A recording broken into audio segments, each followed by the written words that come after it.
सुरुवातीला एक महत्त्वाची बातमी आहे। थोड्याच वेळात मुख्यमंत्री देवेंद्र फडणवीस यांच्या निवासस्थानी भाजपच्या कोर कमिटीची बैठक आहे। विधान परिषदेसाठी भाजपची वर्षा निवासस्थानी खलबतं सुरू आहे। बैठकीसाठी वर्षा निवासस्थानी भाजपचे नेते दाखल होण्यास सुरुवात झाली आहे। विधान परिषदेसाठी भाजपच्या वाट्याला 10 पैकी 6 जागा मिळणार आहे। विधान परिषद निवडणुकीसाठी इच्छुकांची चर्चा बैठकीत होणार असल्याची माहिती आहे।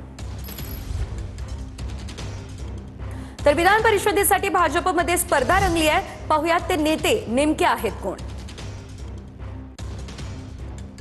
माधवी नाईक, राजेश पांडे, रणजित सिंह निंबाळकर, विधान परिषदेसाठी या नेत्यांमध्ये खरं तर शर्यत आहे। राम सातपुते, संजय काका पाटील, संजय केणेकर यांच्या नावांची चर्चा रंगलेली आहे।